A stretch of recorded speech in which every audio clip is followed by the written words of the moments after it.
সংবাদ সবাইকে স্বাগত জানাচ্ছি। আমি ফিরোজ তোহা। শুরুতেই সংবাদ শিরোনাম।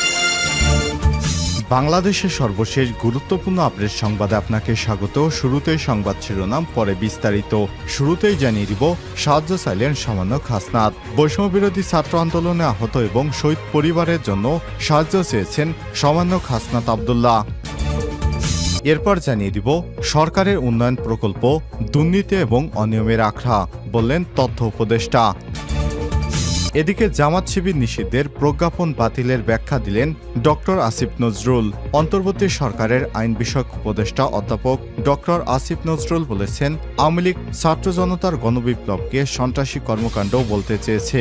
এই ন্যারেটিভের অংশে আমরা বর্তমান সরকার হতে পারি না। আমরা মনে করি আওয়ামী লীগ কোনো নীতিগত অবস্থান থেকে জামাতকে নিষিদ্ধ করেনি। আওয়ামী লীগ রাজনৈতিক অপকৌশলের জন্য ছাত্র জনতার বিপ্লবকে নির্মমভাবে দমন করার জন্য এই ইস্যুটি এভাবে ব্যবহার করেছে। আমরা ছাত্র জনতার অভ্যুত্থানে পরাজিত প্রত্যাখ্যান একটি দলের অন্যায় এই ন্যারেটিভের অংশ হতে দিতে পারি না। সুতরাং জামাত ইসলাম এখন থেকে বাংলাদেশে রাজনীতি করবে, কোনো বাধা থাকলো না।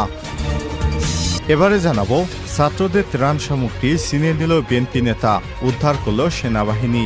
নোয়াখালীর কবিরহাটের সুন্দরপুল ইউনিয়নে বিএনপির সভাপতি মোহাম্মদ একরামের বিরুদ্ধে ছাত্রদের ত্রাণ সামগ্রী ৬০০ প্যাকেট ছিনিয়ে নেওয়ার অভিযোগ উঠেছে। এই সময় বিএনপি নেতা একরামের অনুসারীরা এক ছাত্রকে কুপিয়ে এবং আরেকজনকে বেধড়ক পিটিয়ে গুরুতর আহত করেছে। এরপর সেনাবাহিনীর সদস্যরা এসে ছাত্রদের ত্রাণ উদ্ধার করে। জানিয়ে দিব, সাবেক প্রধান বিচারপতি খায়রুল হকের বিরুদ্ধে দুর্নীতির মামলা। বিচারক হিসেবে লোভের বশবর্তী হয়ে দুর্নীতিমূলক এবং বিদ্বেষমূলক এবং বেআইনিভাবে রায় দেয়া সহ অসত্য এবং জালজালিয়াত সমূহ রায় সৃষ্টি করার অপরাধে অভিযোগে সাবেক প্রধান বিচারপতি এবিএম খায়রুল হকের বিরুদ্ধে মামলা দায়ের করা হয়েছে। এবং সর্বশেষ জানিয়ে দিব, হবিগঞ্জে দুই গ্রুপের মধ্যে ঘণ্টাব্যাপী সংঘর্ষ, আহত ২০। সিলেটের হবিগঞ্জে আজমিরিগঞ্জে পূর্ববিরোধের জের ধরে দুই পক্ষের ঘণ্টাব্যাপী রক্তক্ষয়ী সংঘর্ষে অন্তত ২০ জন আহত হয়েছে। আজ দুপুরে উপজেলার শিবপাশা ইউনিয়নের পশ্চিমভাগ গ্রামের বনগজে এই দুর্ঘটনা ঘটে। আহতরা স্থানীয়ভাবে প্রাথমিক চিকিৎসা নিয়েছেন বলে জানা গেছে। স্থানীয় এবং পুলিশ সূত্র থেকে জানা যায়, শিবপাশা ইউনিয়ন পশ্চিমভাগ গ্রামের বনগজ পাড়ার সাবেক ইউপি সদস্য এবং ইউনিয়ন আওয়ামী লীগের সভাপতি হান্নান মিয়া চৌধুরীর সঙ্গে এই এলাকার বাসিন্দা এবং তারই আত্মীয় ওয়াহেদ মিয়ার বিভিন্ন বিষয় নিয়ে বিরোধ চলে আসছিল। এরই জের ধরে এই সংঘর্ষের ঘটনা ঘটে। প্রিয় দর্শক, এতক্ষণ শুনছিলেন সংবাদ শিরোনাম, এবারে বিস্তারিত।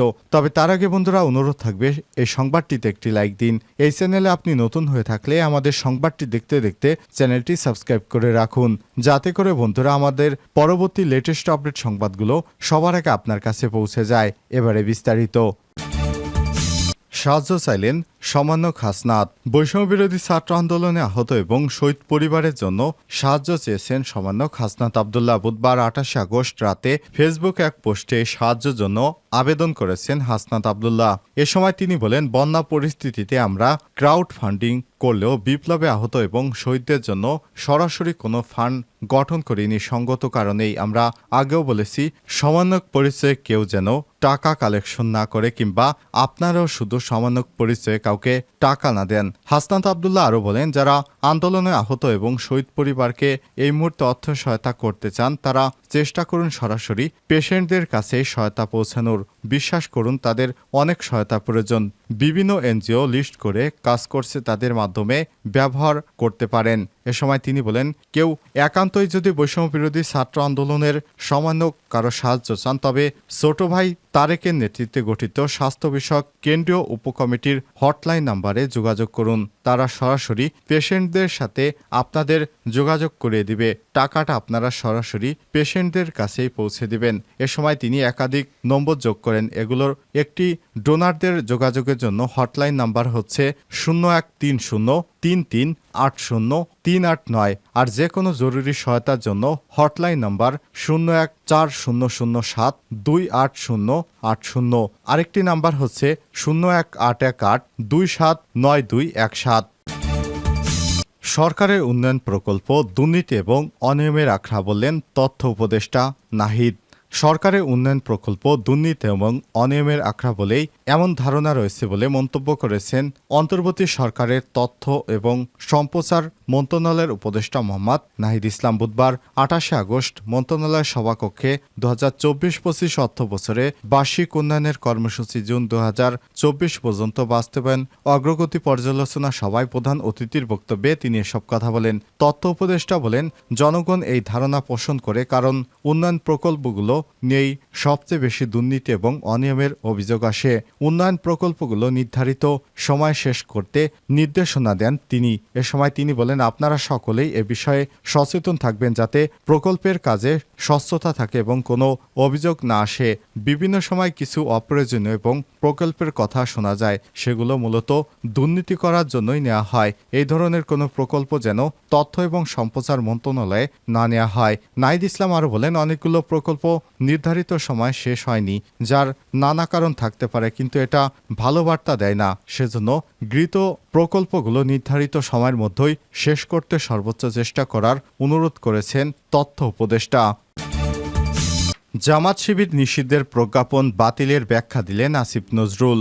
অন্তর্বর্তী সরকারের আইন উপদেষ্টা অধ্যাপক ডক্টর আসিফ নজরুল বলেছেন, আওয়ামী লীগ ছাত্র জনতার গণবিপ্লবকে সন্ত্রাসী কর্মকাণ্ড বলতে চাইছে। এই ন্যারেটিভ এর অংশ হিসেবে আমরা বর্তমান সরকার হতে পারি না। আমরা মনে করি আওয়ামী লীগ কোনো নীতিগত অবস্থান থেকে জামাতকে নিষিদ্ধ করতে পারেনি।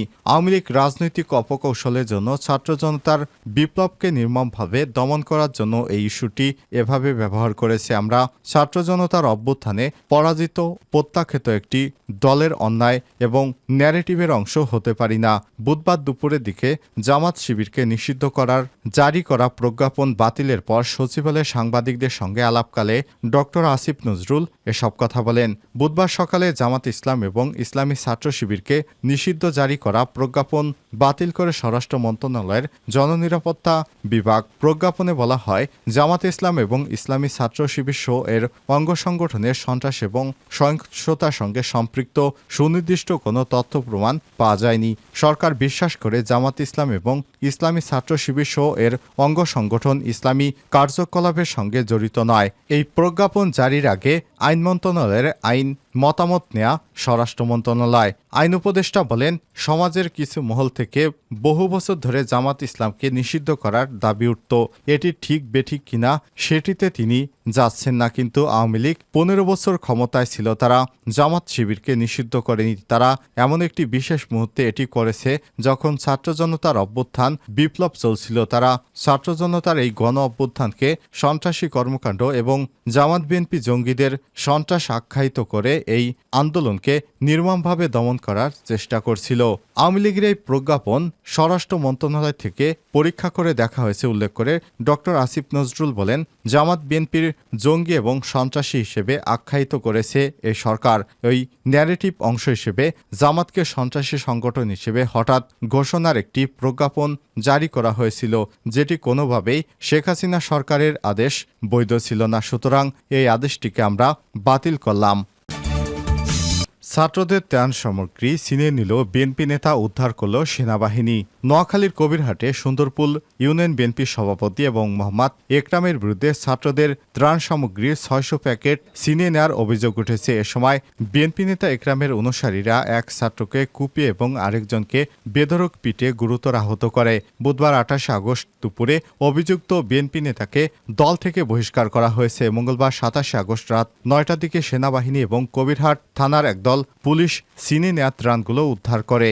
এর আগে একই দিন বিকাল ৩:৩০টার দিকে উপজেলার সুন্দরপুল ইউনিয়নের কালামুন্সি বাজারে এ ঘটনা ঘটে। এই ঘটনায় আইনশৃঙ্খলা বাহিনী একজনকে গ্রেপ্তার করে থানায় নিয়ে যায়। আটক উপজেলা সুন্দরপুল ইউনিয়নের ৭ নম্বর ওয়ার্ডের দইবাড়ির জাহের হোসেনের ছেলে মোহাম্মদ সৌরভ ১৮। মামলা শিকার শিক্ষার্থী তাশরিফুর রহমান ওরফে নিহাত অভিযোগ করে বলেছেন, উপজেলার কালামুন্সি বাজার এলাকায় ছাত্ররা নিজেদের এলাকার বন্যা দুর্গতদের মধ্যে ত্রাণ বিতরণের জন্য ঢাকা থেকে 600 প্যাকেট ত্রাণ সামগ্রী সংগ্রহ করে মঙ্গলবার বিকাল 3:30টার দিকে ত্রাণ সামগ্রী প্যাকেটগুলো কালামুন্সি বাজারে আসে। ইউনিয়ন বিএনপি সভাপতি একরাম নানা অজুহাতে ছাত্রদের ত্রাণগুলো ছিনিয়ে নিয়ে যায় সুন্দরপুর ইউনিয়ন পরিষদে আটকে রাখেন। তখন একরামের অনুসারী ছাত্রদল নেতা সোহেলের নেতৃত্বে সৌরভ, রিফাত, নুমান এবং বাপ্পি ছাত্রদের উপর হামলা চালায়। হামলাকারীরা মোহাম্মদ মঈনুদ্দিন আকাশ 16 নামের এক ছাত্রকে কুপিয়ে এবং নিহাত 16 নামে আরেক ছাত্রকে বেধড়ক পিটে আহত করে। পরে ছাত্ররা বিষয়টি পুলিশ এবং